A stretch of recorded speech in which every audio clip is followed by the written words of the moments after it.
Welcome back to Redlining. Summer's coming, it's getting warm. I'm excited. That means it's gig time. Hello, Richard. How are you? I can't wait. Festival season's on its way, and it's my favourite time of the year. It is going to be amazing. And tonight, we have a very special guest from one of the most up-and-coming, it's not really up-and-coming, it's been going for a while, and it's amazing. It's a Dimension Festival. Welcome to the show, Big Dave. Welcome.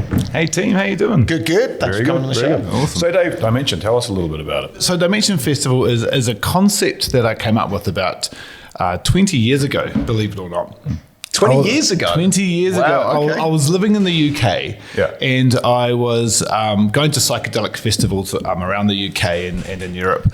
And while I was in the UK, we discovered this sound system called the Opus, which is kind of a fully analog sound system. Yeah. And all the events that I've been to in the UK with one of these systems was just 10 times better. Yeah. It was just like the vibe and the experience and the music was just another level. So I went to one massive festival in Spain, is actually what it was, with a massive Opus system, and basically had an epiphany. Like I was partying for 5 days in the desert, having a really good time. I love that word. As you can imagine. And I decided at that moment that I was going to buy an Opus sound system, take it back to New Zealand and start doing music festivals. Yep. And this is in 2005. So let's just nerd out for 1 second. Describe the Opus sound system. What makes Opus sound systems different from other sound systems, just in brief? Yeah, so essentially what the Opus sound system does is it's an analog sound system. And what that means is it reproduces the signal you give it perfectly. So it doesn't have any digital to analog conversion within it. So what that means is when you play music through it, it reproduces all of the frequencies. So it doesn't have any sampling in it. If you know what sampling is, it cuts it off, turns to digital, turns back to analog. But the Opus system, it's old school, MOSFET engineering. Yep. And so what that means is when you give it an amazing signal like we have in our frontline kind of DJ setup, it blows your mind. It's like a hi-fi system. Imagine a super high-end hi-fi system, but at 20, 30,000 watts. So the experience you get when you're partying and having a really good time is just another level. And people who've listened to this system and have had some pretty out-of-body experiences kind of with it. Yep. So that kind of created like a unique thing that I thought could make the party experience like another level and heaps better. So hence I decided at that time in my state to purchase the said Opus sound system and brought it back to New Zealand. And So you actually brought it in the UK? I bought it in the UK. Whoa, Yeah. Wow, okay. So, and before I kind of recovered from the festival, I had bought it. Right. I got the loan from the bank and purchased the system. So, so I kind of finally came down from the festival and I owned an Opus sound system. Wow. So there I was in this situation, having come off this 5-day experience, having owned the system. Yeah. So I was like, oh, here we go. So I shipped it back to New Zealand and we did our first party in Karatahi Beach, in Lake Tamarata. It was on New Year's Eve. It was called Singularity. The system blew up. We plugged the amps together or something dumb happened. Smoke came out. But some of it still worked. So in the end, we managed to run that party. And since then, it's been this amazing journey of trying to build up kind of a festival kind of concept. And one of the main challenges with Opus sound system being analog and was simply it just went for miles. So if you run an outdoor party with an Opus, the neighbours are guaranteed to get extremely upset pretty quickly. And so finding a place to run this kind of experience was pretty challenging. We went through many different sites, like all around Auckland, south of Auckland. We even tried something down in Napier once. Most of the time when we ran a gig, we were not asked back again because you'd have neighbours coming in the morning pretty upset saying, hey, you need to turn that thing off. So it took us about, I'd say, around 10 years, from 2005 to about 2015, through a fluke experience of being at my sister's wedding and meeting a family friend in Northland who went on a mission to find me a site. And requirements of a good festival site is really, it's got to have water because we know New Zealand's sun is pretty hot. It's got to have trees because it's pretty hot in the middle of summer. It's got to be lush and green, and it needs to be not within about 10 k's of any neighbours. So it's been like a really interesting experience to kind of, and we got the site in Waimatanui East Road, so it's about 3 hours away from Auckland. And And in the end, we successfully managed to kind of build the first festival, which happened in the New Year's of 2015. Yeah. And that was a complete mess. It rained for 3 days. It was a New Year rain that went for 3 days. Yeah. And cars got stuck in and no one could get out, and there was all the dramas. What's your capacity? What was your capacity then? So then at that small one, that first one was about 300 people. So it was quite small. Yeah. And since then, we've had a few dramas with the site. We had to move sites about 3 years ago or 4 years ago. I remember something like that. Wasn't that right at the last minute as well? It was right at the last minute, yes. Yeah. So what happened there was we'd running this festival for multiple years, and the learning from that is you need to sign a contract and get things properly locked in. And what had happened in that situation was that the farm owner was all good. It was kind of a handshake agreement as such. But then someone else came along to start managing the farm, and this woman was a bit of a psychopath. And we ended up, you put your whole year life into this festival, and you really want it to go ahead. And in the end, the relationship broke down with this person. She was completely crazy. She was threatening us, and in the end, on the Wednesday after I got rid of her, and then she came back because she had threatened. It was messy. Anyway, painful, the outcome was what we had to move. On the Wednesday, we got cancelled, and the party had planned to start on the Friday. People had driven up from all over the country. Yeah. Can you visualize this? Everyone's in Whangarei. Yeah. Everyone's arrived there. Everyone's super excited. People love Dimension for that experience. They don't get that anywhere else. So on Wednesday, we got told we were kicked out of the land. Yep. So you can imagine how we felt. Yeah. Well, not very pleasant. And what kind of happened in that situation was I was sitting there, we got cancelled, pretty depressed. Yeah. So I drove up the road and we were looking for somewhere to get rid of the stuff, and we put the post out to say cancelled. And you can imagine how everyone felt when Dimension was cancelled on the year of 2021, I think it was. And then I had this inkling in my mind, I'll go have a beer with a neighbour and drown my sorrows. So I went to see the neighbour. Yeah. And of course, the secret of running events and you've got neighbours is you have to keep the neighbours on site. Yeah.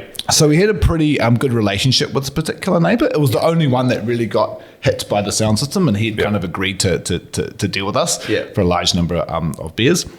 And so we had I said about Jammer, so he said, "Do you want to do it here?" I was like, "No, we can't move the festival next door in 2 days. No way can we do that." Had you actually done any setup yet? Yeah, it's all set up. Oh shit! It's bloody hell. So how long? How long is the setup? 5 days. Holy shit! So this was the Friday. So the stage was up, the visuals were working, the sound system was working. Yeah. Oh my god! Everything deployed and implemented, ready to go. We'd finished on the Wednesday, so we were planning to have a nice, relaxed Thursday. Yeah. Party starts on Friday. Yeah. And so we kind of, after talking to the neighbour, and he was like, I was like, no, we can't do it.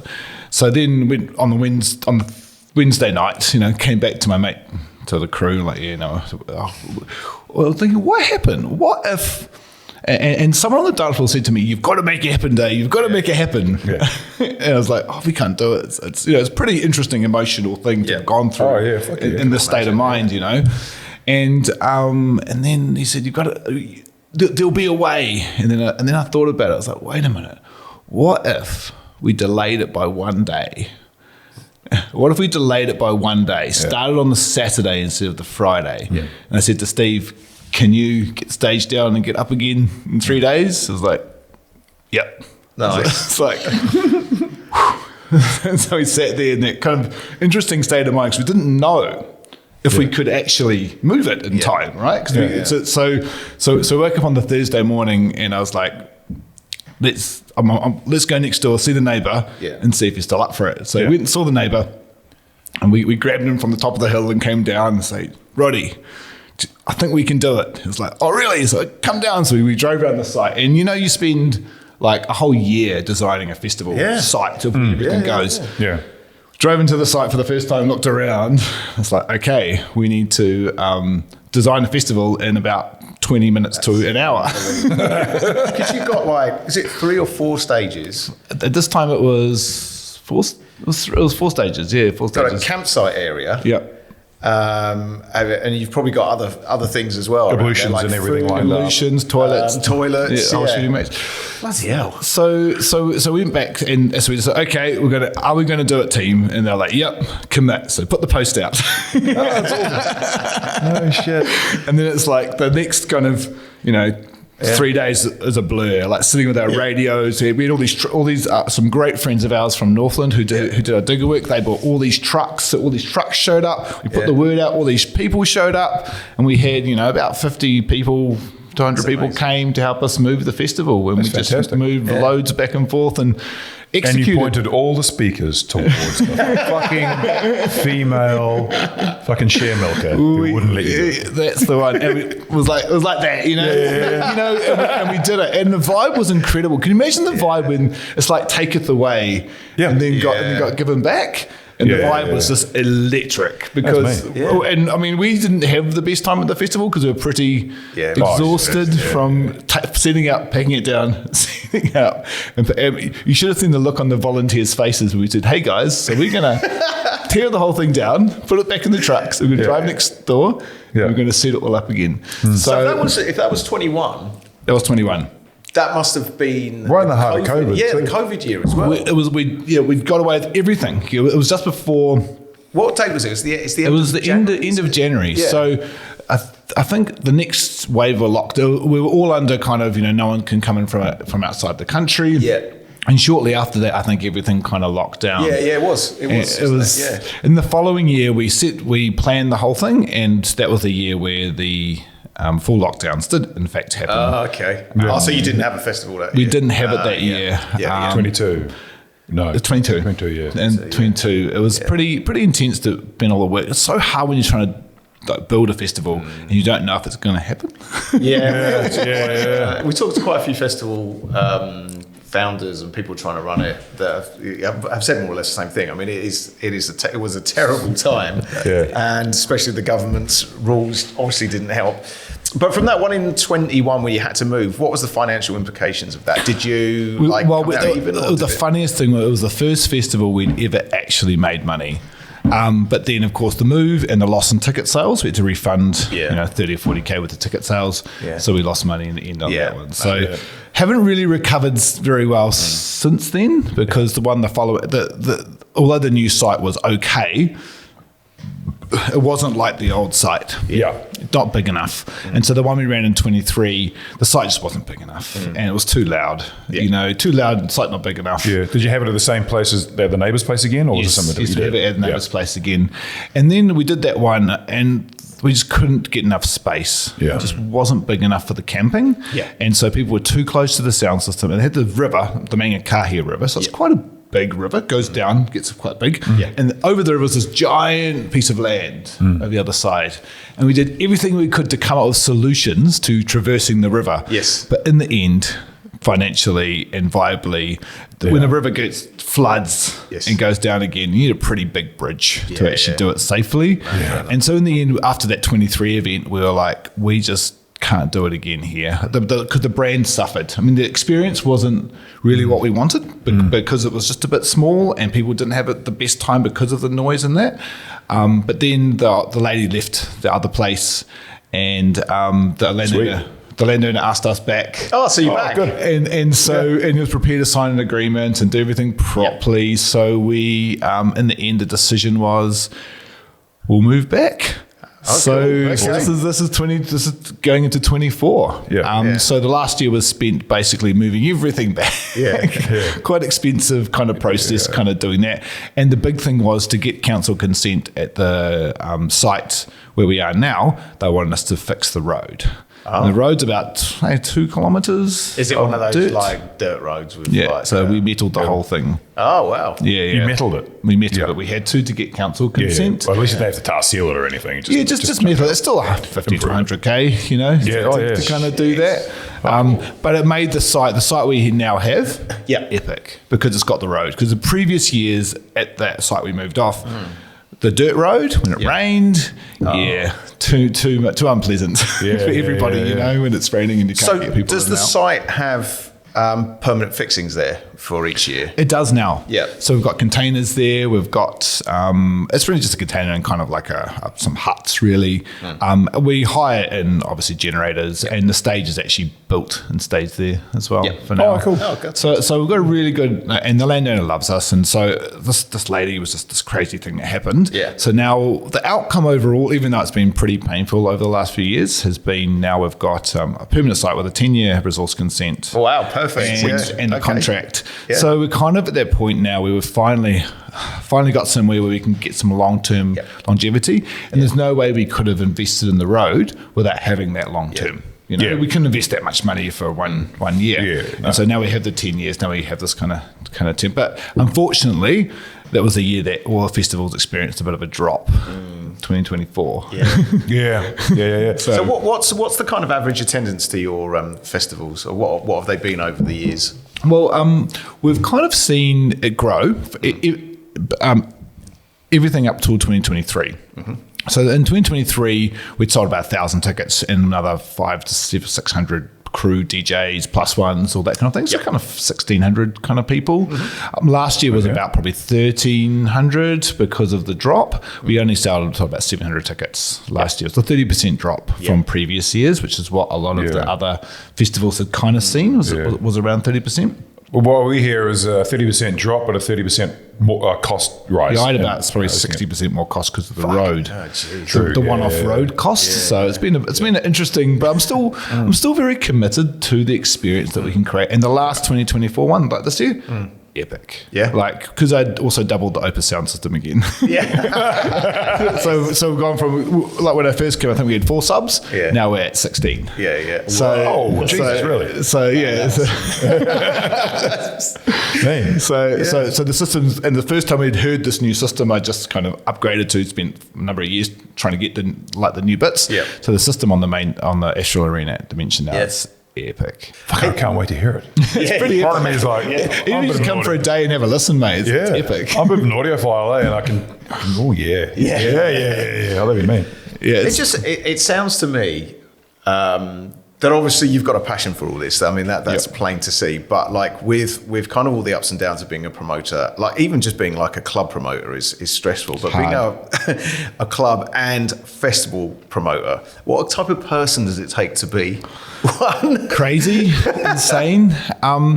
Like I always ask myself, why do I still do this? Because I can work in IT and do product management and cloud and fix and run projects and do all that kind of stuff is my other job I've kind of been doing. Yeah. But I think being a promoter, it's the buzz of kind of creating an experience of being creative and creating like proper experiences. And I'm slightly unique in my promotion approaches. I set the festival up for me to enjoy it. Okay. So I don't work. Yeah, that's cool. So I hand it over to a team once it's all done. Yeah. And I pretty much party. So you can actually enjoy I party the whole festival. I go hard. Pretty much. I'm the DJ of the last. I think that's what's unique for promoters, but that's great. I mean, you should. It's pretty hard because the thing is, I can experience what the customers are kind of experiencing and be in the state of mind that they are as well. So I can kind of see, hey, we need to do this more. This is kind of important. We need to do this differently. So it allows me as a product manager to kind of come up with new ideas and new solutions to kind of creating something that's kind of a bit more unique. And it's super risky. I mean, it's the riskiest thing you can do, but the dream is to be able to have it be viable where you can do it full time. That is the dream, and getting close. Close. Well, as they say, don't taste your own supply. No way. You taste all the supplies. Exactly.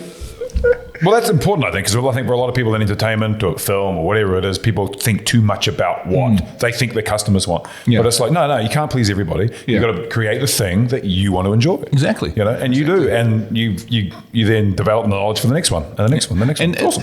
And someone said to me, this is a party for you and your friends. It is a bit like that. It's a big party for me and my friends, but also, but it's also for like-minded people, you know, because, and I've kind of had a major influence in introducing the psychedelic trance vibe in New Zealand in 2005. And a lot of the people who've gone and done other kind of trance parties in New Zealand have started at Dimension and then gone off and created their own brands, which is awesome. So there's quite a few festivals that are part of that, and introducing the psytrance experience is one of the things I'm very, very committed to. Well, I can see the passion is certainly there, and I think also as a promoter, surely like one of the reasons for becoming a promoter is to create parties for yourself and your friends and stuff that you're really into, and then just seeing it grow is incredible. And for me, I'm a technology person, and I'm super committed to creating the best possible experience. Like, how can we make it better?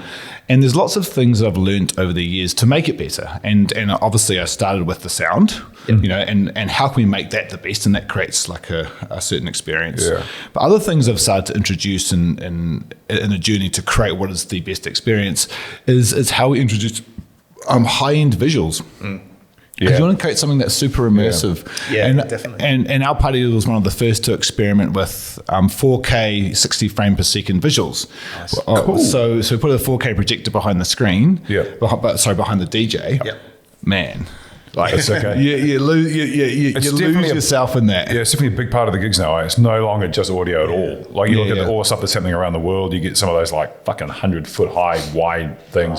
And then you've got those big European ones. It's just as much visual as it is sound. Yeah. It's just as much based on sound, but the visual to mix it in, it's so cool. And for psychedelic parties where people are kind of in that state, I've found that resolution and frame rate, so making it super high res, really made quite an immersive difference. I had people on the stage almost like fainting; they'd lost themselves so deeply in that kind of sound, full immersion, that intense immersion.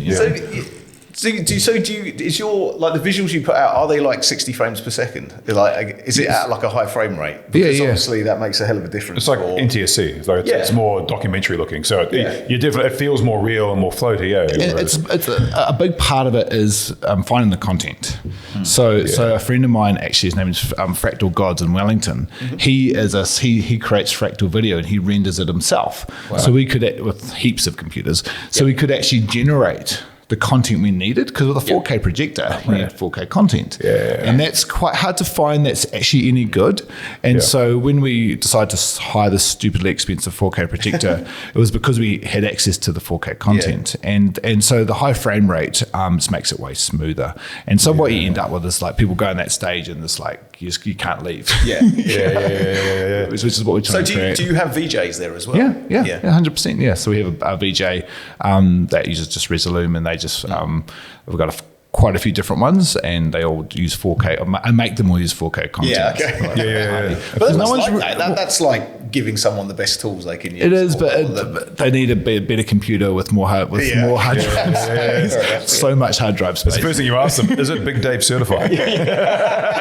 Well, we have our own computer there, and people bring their own content and use our computers. It's easier. We're trying to make them bring their own. Do you get because you bring over internationals? That's right. We do. So do you get some of the internationals bringing over their own VJs and having because a lot of international and local DJs, they just don't DJ now. They have like visuals linked to the sets and like. So do you get that as well? In the psytrance scene, it's probably less seen as because to have a proper VJ that's structured against the set that's almost a bit choreographed. But in the psychedelic scene, most of the time the VJs are separate from the internationals, and plus, our budgets are limited. We can only really afford one flight from Israel for this guy, which is like $4,000 or $4,500. So typically they would just the person would just come and just kind of play, and we would but quite often when they have come, they've been pretty blown away with that visual experience, which is a big part of it. So it's a projector, isn't it? It's not an LED screen. It's just a projector. Projector with, you can't get 4,000 pixels wide with an LED screen. It would have to be pretty big LED screen. Plus, we've found actually interesting with visuals and immersion is that nighttimers are really, like, if you have it during the day with the LED screen, it's super bright, but there's too much other light to kind of drop in, if that makes sense. So I've actually found that it's really, really more effective at night. And LED screens are super bright, and at night, you'd have to turn it down at night. Because of how bright it is. I do think, like, the great thing about festivals festivals is that you do have that day-night difference. So like Absolutely. day festival compared to night festival, same festival, Yeah. but going through the day is like a completely different experience to what you do at night, right? How you immerse yourself into everything, music you kind of listen to, or how you react, or your body reacts to the music. And that's what's so great about them, because you just do have those two dynamics, or those two kind of really different scenarios. And one of the things that we've kind of, we are a little bit unusual. I mean, in that we run that kind of main stage 24 hours. So it goes 72 hours non-stop from Friday to Monday. Challenge accepted.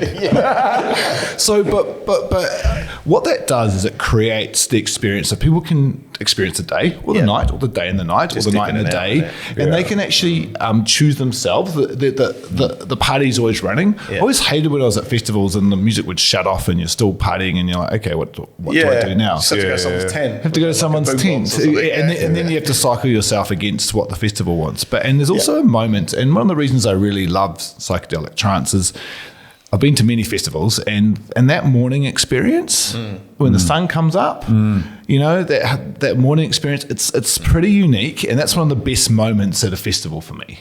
And I think in New Zealand we haven't, because everyone's so conditioned to having the music stop at 4 in the morning, that they kind of don't push through. But there's some moments in the morning there that are way better than afternoons and evenings. When the sun's coming up and the music's good and it's busy. You're talking about after an all-nighter. So watching it come. So that was the old school days when we used to go clubbing, and clubs used to close at 6. So I remember walking outside and it was daylight. Do you remember that? And you wake up in the morning, you walk out of the club on K Road, and there'd be like sun come up, and those were some incredible moments where people are very connected. And to create that connection, the morning is we kind of miss that these days with the way the alcohol laws have kind of changed. And because I used to run a nightclub called Space Bar during my early days, which was like a hard house club, and we ran till 6 a.m. in the morning. So where was that? That was in Newmarket. It was a hard house club. Nice. So where was that? It was in Newmarket. Where was in Newmarket? It was in Osborne Street, so kind of behind Broadway. It was there. It was in 2008 and 2009. And because that ran till 6 in the morning, you know, that we could really build up some really interesting nights. And by kind of 5 in the morning, 6 in the morning, people are way more connected. You know, there's this kind of things that happen quite late at night at clubs, and kind of really started a lot of that kind of rave culture. I even remember going to Sydney and going to Home nightclub, and you know, you walk out there in the morning with a bunch of people, and you're all kind of connected, and those moments that you get from the rave culture, that it's just at 4 in the morning, those moments don't happen. Especially on K Road when you get kicked up, mate. The carnage on K Road at 4 a.m. It's terrible. Oh my god. I haven't seen it, but I can imagine. Painful. Like you get kicked out at 4. And then you walk down, especially after you've been DJing and you're like a little bit sober, and you walk down and you're just looking left and right, walking past some of the bars that are like, obviously not electronic music, but they're like, oh my God. It's an experience, put it that way. Anyway, I mean, I think also the beauty of being in summer as well, when you're sort of pushing through and you come out and like it's nice and warm in the morning, beautiful. You know, and like as you say, the sun's coming up, it's really fresh. Tell us about the vendors. Like you're licensed. We are in fact licensed because we have to be. Yes. So we have a bar, and the bar hours are limited based on what we can do. So it's not BYO. It's like no. Well, the Northland Council was not prepared to let us do it BYO. And to be honest with alcohol, I've seen what happens with BYO festivals. I've seen people just drink a whole bottle of bloody whiskey, and then dealing with those people is not very much fun. So we did end up licensing it because that was what the council required. And so it kind of controls alcohol a little bit. And what about food and stuff? Like what are the we love, I mean, a big part of, you know, this trying to create the ultimate psychedelic experiences, there's the immersion stuff, but also there's those other sensory experiences, and food is kind of a big part of that. So having the best burgers, the best slow cooked barbecue, you know, and you have really nice slow cooked brisket and eat that while you're kind of in the morning. It's amazing. There's some real experiences you can have with that. And for our vendors, we have food. We have a whole bunch of different food vendors. I like to have, you know, believe it or not, the vegetarian vendor always does the best. Yeah, funny, really. And the slow cooked food and the slow cooked meat vendor, they do really well, you know. But we also sell, you know, the usual kind of festival things, festival things people need in clothes, which is quite a big part of it. We are looking to introduce this year. One of the things, you know, with the festival is as we do the music really well, we have that pretty well sorted, but we're introducing more of a transformational experiences kind of area where we have some other additional vendors that do kind of sound healings and cool. and all the kind of transformational kind of experiences that allow our people to have something to do during the day if they don't want to do necessarily music on the dance floor. So it makes it kind of more of an end-to-end offering because there's something about, you know, going to a workshop, doing some yoga in the morning, you know, having a talk and learning some interesting stuff, and then moving into kind of dance floor experiences kind of later on in the day. That could be a perfect day for a festival goer. And then there could be other people who wake up at, you know, 3 or 4 in the afternoon, you know, and do the music kind of into the night. So by making the festival run the whole time, you're kind of giving all these people these kind of different experiences. And if you wake up at a different time or sleep at a different time, you'll have a completely different festival. Which is pretty exciting. I when I go to a festival, I love the fact that you can, you know, the times almost don't matter. Absolutely. You can go, I'll go for a sleep a couple of hours, I'll go out, go for a dance and have something to eat, and then like maybe sleep another couple of hours and you're out again. Like the time doesn't really exist in a normal day. No. And it's kind of that escapism. That's why it's so good. And I think also being in the summer, obviously, but being in New Zealand, which has great natural habitat and it's such a lovely environment to be in. I mean, it is really special. There's no doubt. Yeah, it's, for me, it's like the best. I mean, I put a lot of money and time and effort into the best 3 days of the year. Yeah, it sounds like sense, you know. And I hope it's other people's best 3 days of the year. And some of the feedback we've had when we got the last one, when we got the site back to our place, which essentially put the music at one end and the camping at the other, which meant that people get away enough from the sound to be able to camp and enjoy. And a massive part of it is also the river as well. You know, water is critical. Yeah, absolutely. Particularly in New Zealand, and it's hard to find a site with clean water you can swim in. So we've got a beautiful river running out from the valley. Yeah, it's super clean and warm. You know. We had that issue when we were at Explore. Remember, we went Explore and it was great, but they had all the main stuff was down by the beach. Then they had that other music bay up the top there, up the top of the goat track, and then you've got the sleeping areas. So everyone's partying down there, and then that starts to wind down. Everyone goes up there, and then they start the other music area, which is right next to the sleeping area. Oh, no. And then you're like, here we go. And then, what are you motherfucker? It's just like, it's terrible. I went to, when I went to Lakeside Odyssey last year. Oh, did you go to that? Yeah, it was wicked. It was really good. It was really good. Like the boys did such a great job. Obviously with the, like losing the alcohol, well, not losing the alcohol license, but not getting the alcohol license a couple of days before they did a really good job with the festival. But what I really loved was like on the morning after the first night, feeling a little bit, worse for wear, going for a swim. That really sorts you out. That's really sorts you out. Every morning I'll walk away from the dance floor, sun's come up, good togs on, jump in the river, and it just resets you. Yeah. And you're ready for the morning to kind of go. Yeah, it's wicked. And that makes such a difference. And I think that's a big part of it, is getting a chance to kind of have that swim in the morning. Yeah, definitely. It's a critical part, I think, in New Zealand. Yeah, no, it is really good. So, Psytrance is obviously a big thing in this festival. So from, two guys who don't really know Psytrance that well, why do you love Psytrance? What is the appeal? Well, I can talk to how I got into Psytrance. It was actually an interesting time, actually. It was believe it or not, it was at Galatos. Really? Galatos, really? All places in the world. Okay. I was kind of going to, gatecrasher parties back then, slinkies, all those types of events. Yeah. And then this one girl I knew who worked at the hairdresser where my girlfriend worked at the time was like, come to this thing. I was like, no, I wouldn't be into that. Anyway, I went. And it just blew me away. It was the first experience of having a friend of mine said from if you've ever been to you shouldn't listen to Psytrance when you're like just at home. You should go to a festival and listen to it for the first time, because that's when you properly experience it. Yep. And I'll hand on heart say, if you come to Dimension and party, you'll like the Psytrance, because it's in the environment, it's the setting to actually really enjoy it. But in terms of the music, I mean, it's one of those things where it's kind of quite deep and quite detailed, and it's one of those things that I just once you hear it and you party in the right way, then you just love it. And once you start to like it, then I started to kind of find more of it. So that's how I ended up there. Was I did this party and it was an Antics Plate, I believe, and Pied Piper Paul at the time, because they were kind of progressive trance DJs with cyberculture.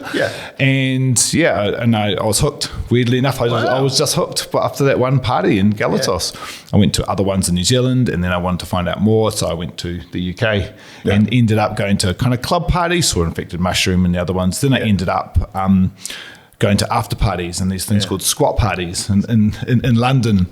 And that's really where I really found psytrance, because at the time in 2005, the squat laws in London were quite relatively relaxed compared to now. Right. And so people could take over a building and they could just run parties, and that was their revenue. You had parties that went for 3 or 4 days, and you meet all the people, and everything's cheap, and it's just so underground, and the music is excellent. And that kind of underground UK vibe is kind of really made London pretty good from a psytrance perspective, even compared to the Boom Festival and all the other ones I went to around then. And then I wanted to bring that London underground vibe back to New Zealand. So our Dimension Festival very much reflects London kind of underground sound kind of at that time. So it's still a little bit of a different sound compared to the other festivals kind of around. So I like it. It's full on psychedelic trance, and and so lots of the New Zealand DJs play that as well. It's quite there's quite a community of psytrance. It's certainly DJs growing. And, it's certainly growing, and it particularly in this part of the world, because we're here. And I ran a party recently where we had about 350 people came. It was just an underground kind of party at Bar Africa on the shore, of all places, in kind of Roselle, just a day party. So there's certainly a lot of followers for the psytrance community here, but still. It's still not quite big enough to make it really viable, to be honest. So that's why my whole focus has been, how do we introduce new people to the experience? And I can almost guarantee if it comes to Dimension and if I just get them there, they'll have an amazing time and they'll rave about it. And if they don't, that's cool as well. People just need to try it. And try it in the right context, because Dimension context is all set up. It's a psychedelic playground. Everything's all designed around the setting to experience it correctly. If you sit at home and listen to it on the speakers, you probably wouldn't enjoy it in quite the same way. But after you've been to the festival, you might. That's a good point. If that kind of makes sense. So let's talk marketing. How has marketing changed for you since you started doing things, obviously social media and all that? What's been your most effective marketing strategy? It changes. This is the problem, Like back in the day, we'd hand out flyers and do flyering at clubs, standing outside, flyering people at the end of that. It's really kind of challenging, and there's times when Facebook ads would work super effective. Like one year, run exactly the same campaign to sell, 300 or 400 tickets. Great. Following year, do exactly the same thing. You do like a lot less, and now I think. There's so many people on social media and doing more, and now we have to move into more of a reel-based kind of content and the interest-based graph. But I think that in terms of marketing, I can't really say what's anything that's particularly worked. I mean, people that go to parties want to go to more parties. So we've found doing these kind of smaller pre-gigs certainly helps build the brand. One of the major challenges I think that we're facing is just around. Previously, there was a significant amount of trust around buying tickets early. If that makes sense. So as a promoter, you could plan out your numbers, and like the model was the same. Are we talking pre-COVID here? We're talking about pre-COVID. Yeah, exactly. Post-COVID, the model was completely different in terms of how people buy. The pre-releases probably aren't as effective as they were kind of before COVID. So it's a constant challenge trying to sell tickets in this post-COVID world. And this year I've kind of put a lot of focus into digital marketing, which was, as I mentioned earlier, which is kind of just trying to teach people more about us as a brand. And because I think now people buy from people, and so if you see this festival it's got some music and some people dancing, that's great.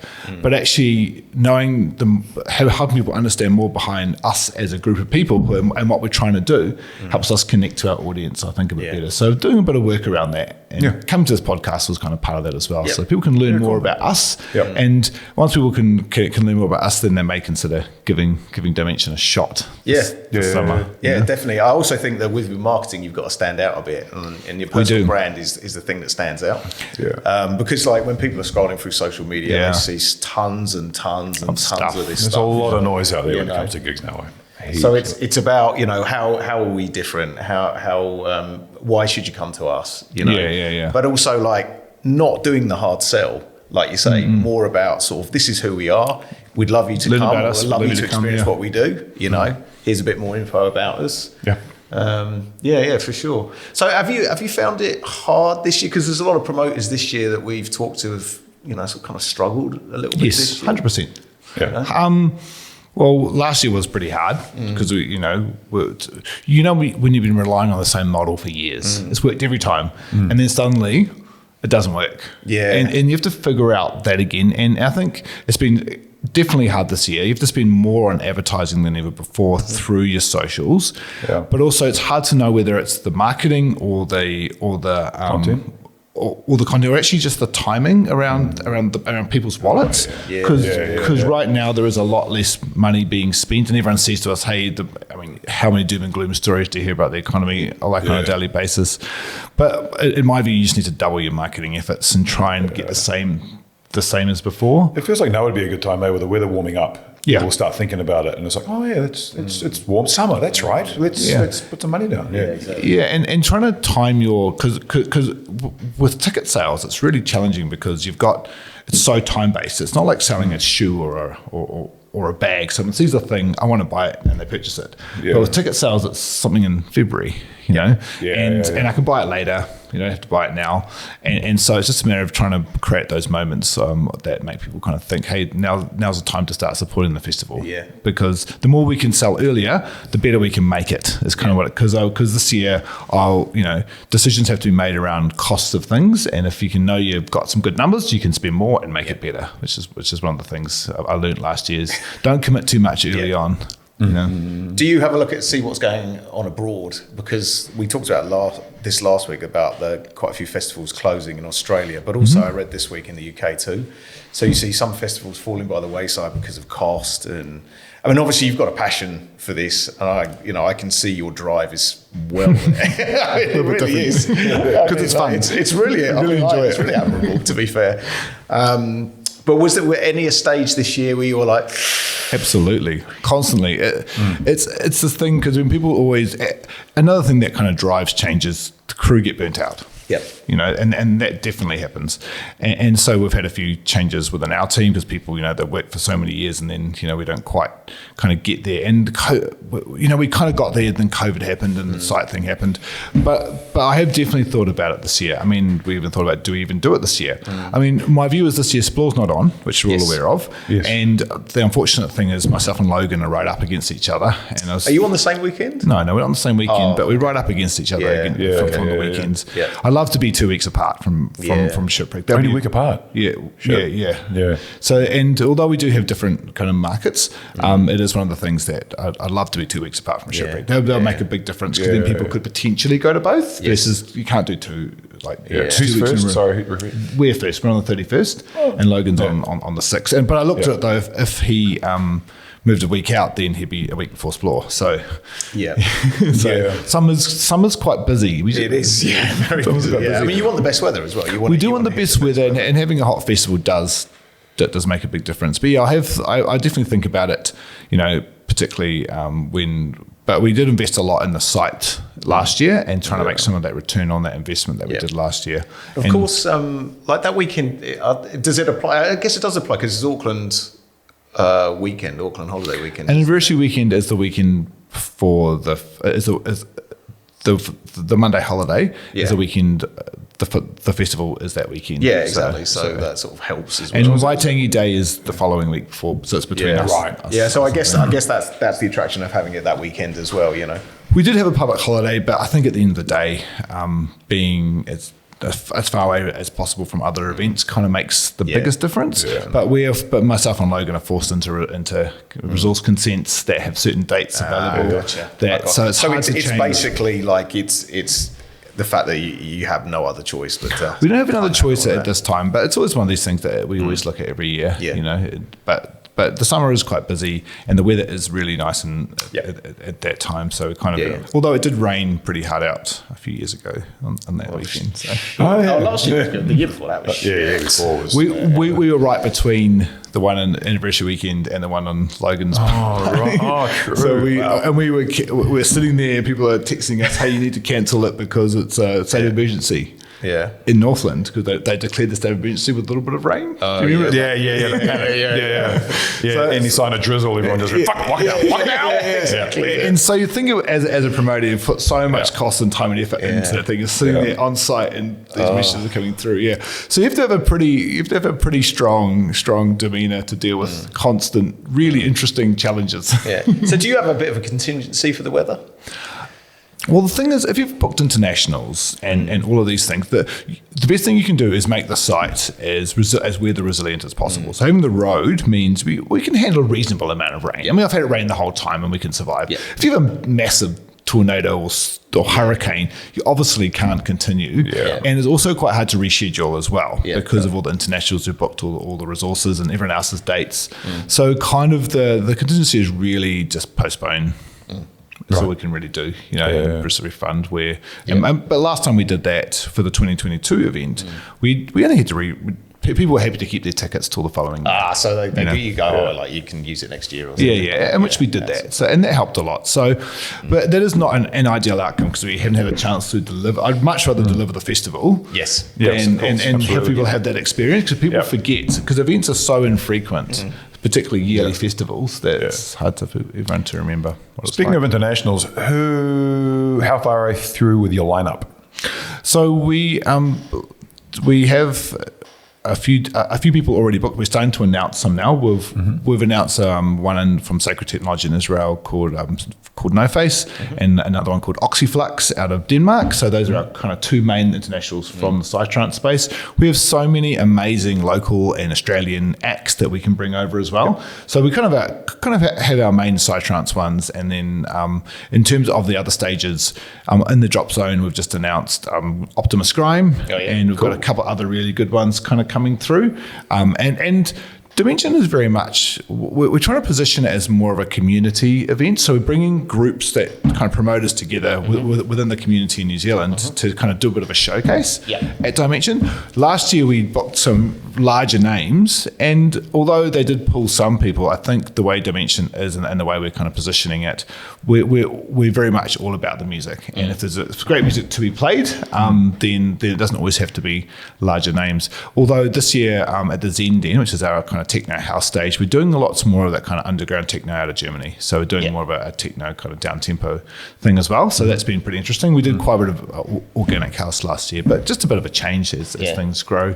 So that's pretty exciting. Just talk us through the stages then. So you've got the Astral stage, which is the main stage. That's the main stage, and that's kind of psytrance, psytech, and progressive chance. So it's very much kind of the psychedelic, the psychedelic vibe, and that runs the whole time.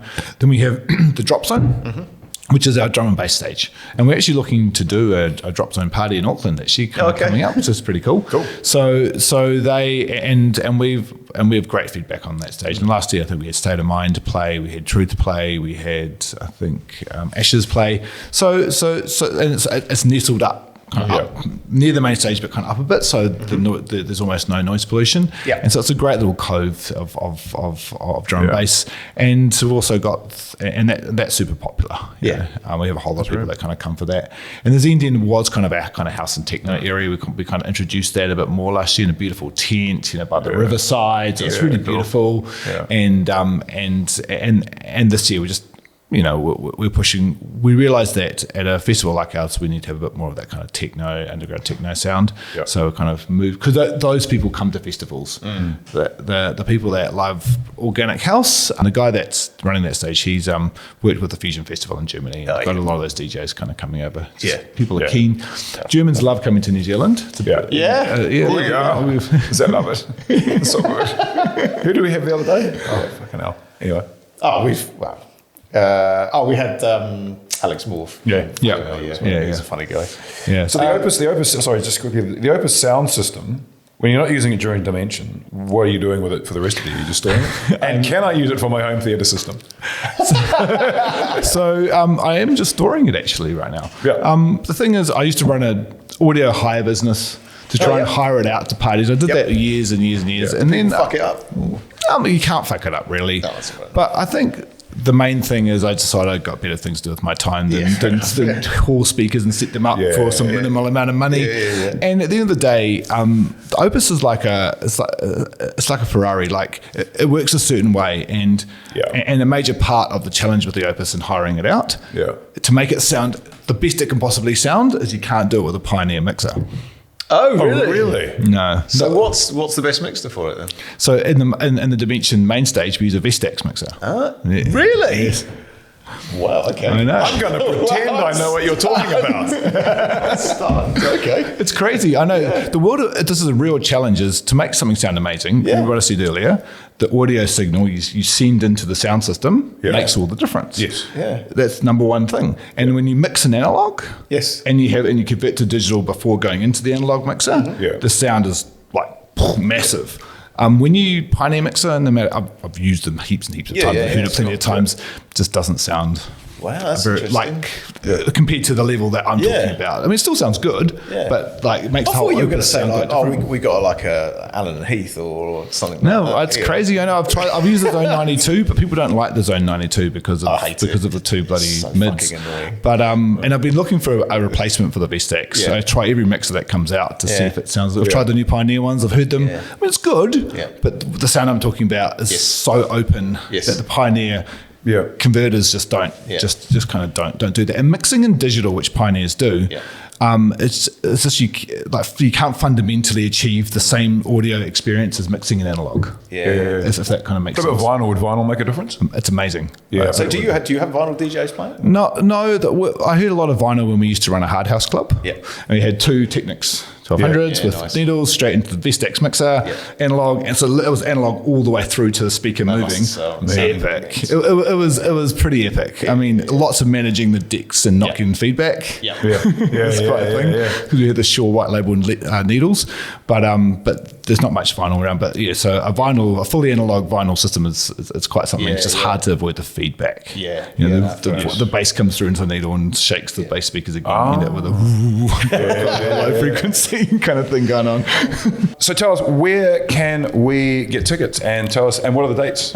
So Dimension Festival this year, it's a little bit earlier. It's the 31st of January to the 3rd of Feb, and tickets are available from our website www.dimension.nz. And this year we're trying a bit of an experiment. We have our normal ticket tiers that kind of go up, but this year we're experimenting with what's called a flexi ticket that allows people who want to try out Dimension for the first time and not want to stay for the whole 3 nights to be able to buy this ticket, and if they leave within 24 hours or 48 hours, they get a refund. So it allows people to test out, come for the Saturday night if they want, or the Friday night, or come see their friend playing. So that makes it more flexible, allows people to kind of come along. I've not heard of that before. I think that's a pretty cool idea. Like an airline ticket. It's great. It's like an airline ticket, Good idea. Well, mate, thank you very much for coming along on the show, and really looking forward to the end of February. Thanks a lot. Cheers, guys. Thanks for having me. Cheers. Appreciate it. Thank you. Cheers.